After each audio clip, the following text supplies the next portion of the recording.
Eleições 2022. A partir da próxima segunda, o Jornal Nacional vai entrevistar candidatos à presidência do Brasil para perguntar, olho no olho, aquilo que interessa aos eleitores. Candidatos convidados. Segunda, Jair Bolsonaro. Terça, Ciro Gomes. Quinta, Luiz Inácio Lula da Silva. Sexta, Simone Tebet. Entrevistas com candidatos à presidência do Brasil, no Jornal Nacional.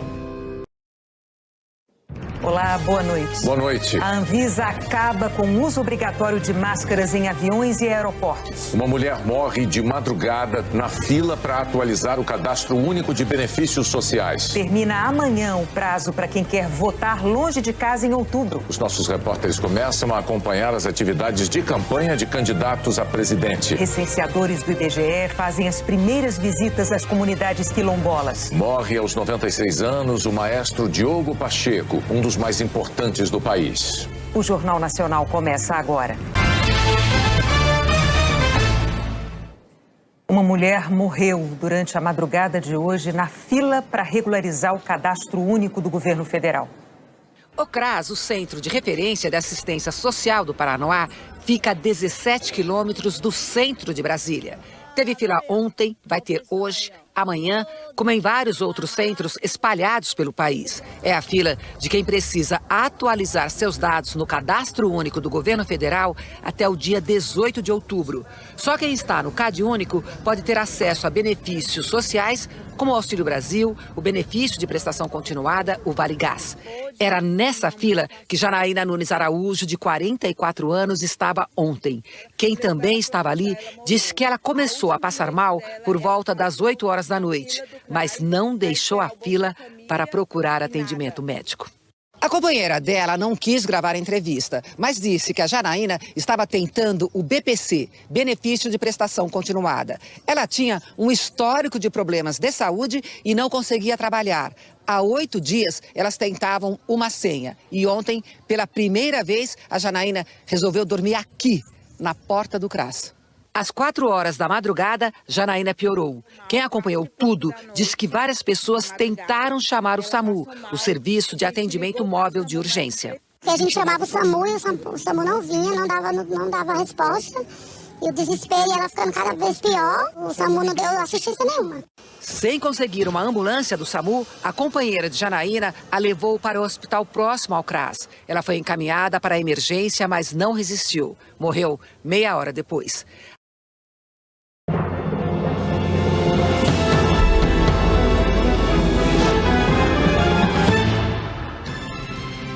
Ministério Público Eleitoral pede ao TSE que cobre de Lula e de Bolsonaro a regularização do registro das candidaturas. Nova pesquisa mostra Lula com 45% e Bolsonaro com 33%. Brasil tem o menor número de casos de síndrome respiratória grave desde o começo da pandemia. A máscara não é mais obrigatória nos aeroportos e nos aviões do nosso país. E uma onda de frio promete derrubar as temperaturas no sul. Tem até previsão de neve.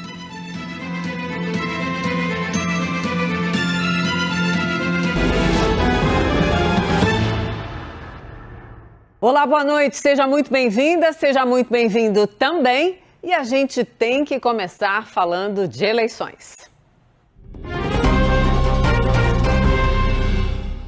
Porque o Procurador-Geral da República disse que não está preocupado com a possibilidade de golpe caso Bolsonaro não se reeleja. Augusto Aras conversou, gente, com o Theo Cury, que conta tudo pra gente. Oi, Theo, boa noite, muito bem-vindo. Bom, só nessa semana, Aras já reiterou algumas vezes aí o que ele pontua como respeito à vontade do eleitor, inclusive ontem, né, no discurso que ele fez na posse de Alexandre de Moraes. Mas quero muito te ouvir. Conta, Theo. Oi, Mona Lisa, boa noite para você, uma ótima noite para quem nos acompanha. Augusto Aras me recebeu hoje no gabinete dele, na Procuradoria-Geral da República, e disse que não existe a possibilidade de uma tentativa de golpe na avaliação dele em caso de uma eventual derrota do presidente Jair Bolsonaro na tentativa de buscar a reeleição nas eleições de outubro. Augusto Aras disse o seguinte: me disse que não está preocupado e que nem passa pela cabeça dele essa possibilidade, e afirmou textualmente: não vai ter golpe. Ele disse ser importante diferenciar um discurso político de um discurso jurídico, e ele afirmou que as manifestações do presidente Jair Bolsonaro não passam de retórica. Ele também se defendeu de críticas que são tecidas por opositores dele, seja no campo político, seja no próprio Ministério Público, pelo fato de ele não se posicionar diante de manifestações do presidente. Ele disse que o Procurador-Geral da República não pode ser um agente político. Ele esteve ontem, como a Mona Lisa disse, presente na posse do ministro Alexandre de Moraes, na presidência do Tribunal Superior Eleitoral, e afirmou que a fala do ministro na cerimônia de ontem foi um discurso normal, que se tratou de um discurso político. Ele também minimizou o fato de o presidente Jair Bolsonaro não ter aplaudido Alexandre de Moraes quando ele fez uma defesa do processo eleitoral brasileiro, dizendo que era um motivo de orgulho nacional o nosso sistema eleitoral. Naquela ocasião, e a gente contou isso aqui no jornal da CNN, Moraes foi aplaudido por 40 segundos. O presidente Jair Bolsonaro não aplaudiu. Aras ponderou o seguinte, que os aplausos podem ter muitos significados. Na avaliação de Augusto Aras, o evento de ontem simbolizou um abraço do Brasil. Só para a gente finalizar, Augusto Aras, quando eu questionei ele sobre um balanço que ele faz da gestão dele, disse que se sente incompreendido, seja por parte da imprensa, seja por setores da sociedade, a respeito das críticas que são feitas com relação à gestão dele. E disse que essa compreensão deve vir no futuro, quando, de acordo com ele, haverá justiça com relação à gestão dele. Também disse que depois que terminar a gestão dele em setembro de 2023, deve se aposentar, tanto da PGR quanto de ser professor na Universidade de Brasília, e que vai passar a se dedicar a escrever livros contando a experiência dele. Eu volto com você.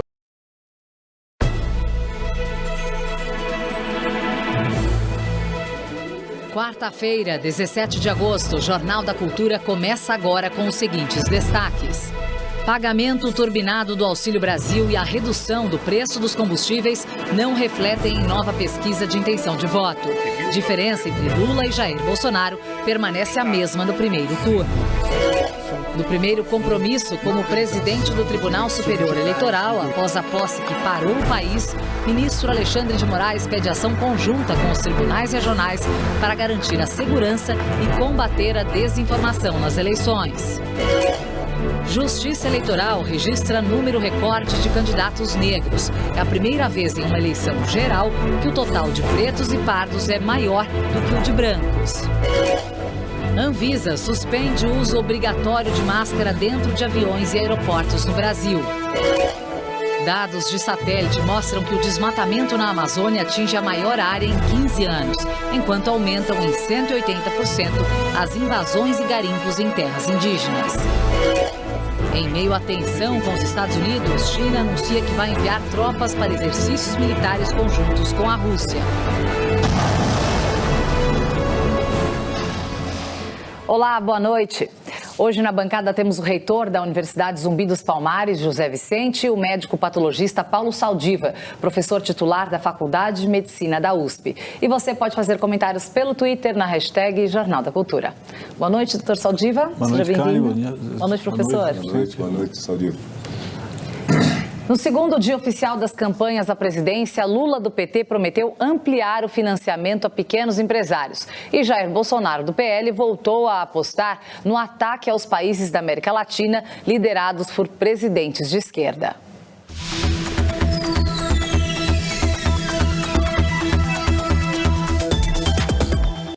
Líder nas pesquisas de intenção de voto, o ex-presidente Lula, do PT, foi a um encontro com micro e pequenos empresários em São Paulo.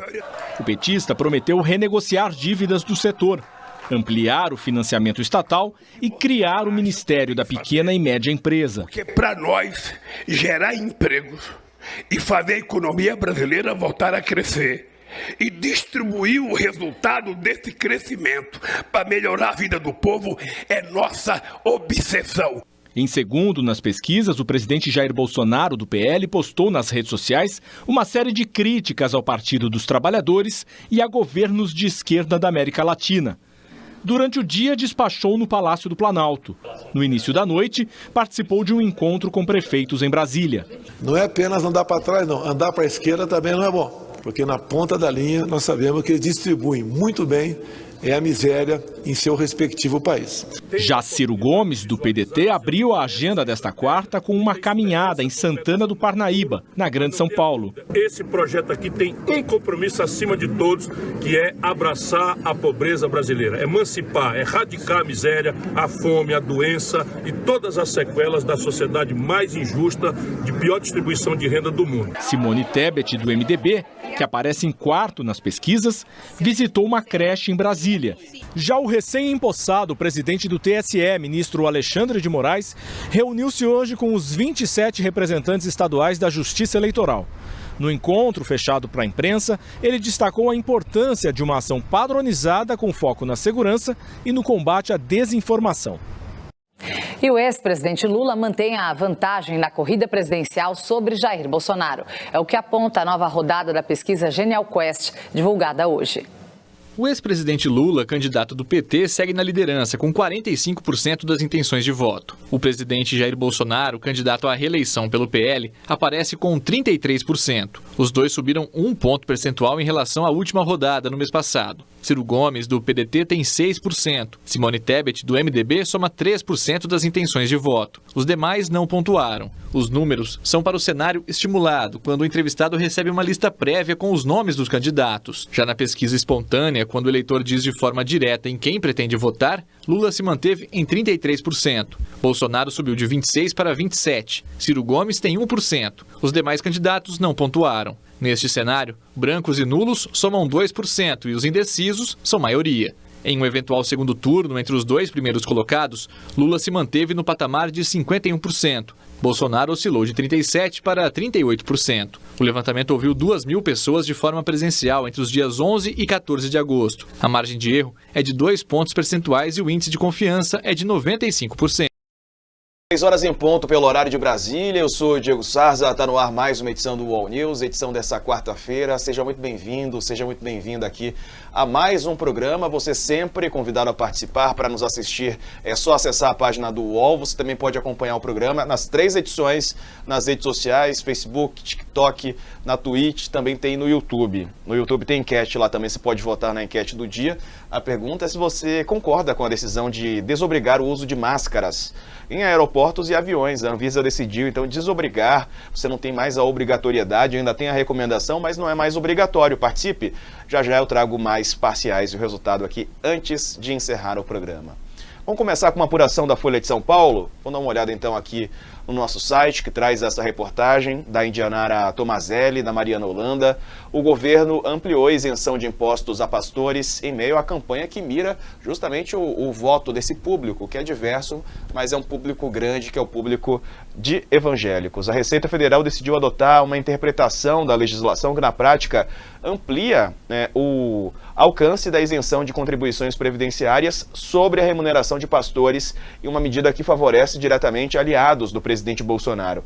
Esse ato foi assinado pelo secretário especial da Receita, Júlio César Vieira Gomes, publicado no Diário Oficial no dia 1º de agosto, há 2 semanas do início da campanha eleitoral e num momento em que Bolsonaro busca consolidar o apoio de evangélicos à sua tentativa de se reeleger.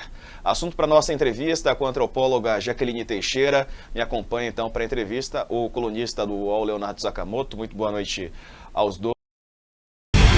Jovem Pan apresenta Os Pingos dos Is. Especial Eleições 2022. Olá, muito boa noite para você. São 18 horas e 4 minutos em São Paulo. Seja muito bem-vindo. Já estamos no ar. Começa aqui mais uma edição de Os Pingos nos Is, especial Eleições. Hoje é quarta-feira, dia 17 de agosto de 2022. Estaremos juntos aqui até às 8 da noite. Hoje, excepcionalmente, não teremos a presença de Augusto Nunes e da Ana Paula Henkel. Eles voltam amanhã, tanto Augusto como a Ana. Estão por aqui o Guilherme Fiuza, José Maria Trindade, Roberto Mota, que está comigo aqui no nosso estúdio em São Paulo, e o Diogo Schelp. Vamos aos destaques do programa de hoje. Marco Aurélio classifica discurso de posse de Moraes como agressivo. Ditador amigo de Lula prende padres na Nicarágua. E tem todos os detalhes da sabatina de Rodrigo Garcia aqui na Jovem Pan. Isso e muito mais agora para você aqui em Os Pingos nos Is. Opinião. Hora de colocar os pingos nos is.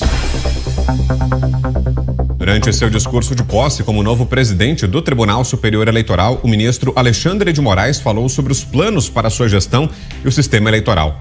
Segundo o magistrado, as urnas são motivo de orgulho. A cerimônia de hoje simboliza o respeito pelas instituições como o único caminho de crescimento e fortalecimento da República, e a força da democracia como o único regime político onde todo o poder emana do povo e que deve ser exercido pelo bem do povo. Somos 152.454.011 eleitores aptos a votar. Somos uma das maiores democracias do mundo em termos de voto popular, estando entre as 4 maiores democracias do mundo. Mas somos a única democracia do mundo que apura e divulga os resultados eleitorais no mesmo dia, com agilidade, segurança, competência e transparência. Isso é motivo de orgulho nacional. Ele também disse que o combate às alegadas fake news será implacável. A intervenção da Justiça Eleitoral, como afirmei anteriormente, será mínima, porém será célere, firme e implacável no sentido de coibir práticas abusivas ou divulgações de notícias falsas ou fraudulentas, principalmente daquelas escondidas no covarde anonimato das redes sociais, as famosas fake news. E assim atuará a Justiça Eleitoral de modo a proteger a integridade das instituições, o regime democrático e a vontade popular, pois a Constituição Federal não autoriza que se propaguem mentiras que atentem contra a lisura, a normalidade e a legitimidade das eleições. Por fim, Alexandre de Moraes ainda declarou que a liberdade de expressão tem limite. A Constituição Federal consagra o binômio liberdade e responsabilidade, não permitindo de maneira irresponsável a efetivação do abuso no exercício de um direito constitucionalmente consagrado, não permitindo a utilização da liberdade de expressão como escudo protetivo para a prática de discursos de ódio, antidemocráticos, ameaças, agressões, violência, infrações penais e toda sorte de atividades ilícitas. Eu não canso de repetir, e obviamente não poderia deixar de fazê-lo nessa oportunidade, nesse importante momento: liberdade de expressão não é liberdade de agressão. Liberdade de expressão não é liberdade de destruição da democracia, de destruição das instituições, de destruição da dignidade e da honra alheias. Liberdade de expressão não é liberdade de propagação de discursos de ódio e preconceituosos. A liberdade de expressão não permite a propagação de discursos de ódios e ideias contrárias à ordem constitucional e ao Estado de Direito, inclusive durante o período de propaganda eleitoral. Então, alguns dos principais trechos desse discurso feito ontem pelo ministro Alexandre de Moraes. Vamos então a Brasília. Análise agora de José Maria. Crimes envolvendo Pix crescem quase 30 vezes. Já são 170 casos por hora no Brasil. Juízes de Alagoas vão ganhar até R$1 milhão por licenças não tiradas. Novas pesquisas mostram a disputa pela presidência da República. Morre o Major Curió, militar conhecido pela repressão à guerrilha do Araguaia nos anos 60 e 70. Anvisa acaba com a obrigatoriedade do uso de máscaras em aviões e nos aeroportos. Sobe para 30 o número de mulheres que acusam o juiz do trabalho de assédio sexual. Forçou no braço passar a mão nas partes íntimas dele. A Arábia Saudita condena à prisão mulher por ativismo contra o governo nas redes sociais. Outra frente fria está chegando e, de novo, a previsão é de temporais, ventania e até neve. Caminhoneiro dá sorte ao ficar sem freios. A área de escape foi aberta faz pouco tempo. Províncias do Nordeste se unem para enfrentar Portugal. A Revolução Pernambucana é tema no projeto especial da Band dos 200 anos da Independência. Menino surpreende todo mundo aparecendo dentro da máquina caça-brinquedo. O Jornal da Band está no ar.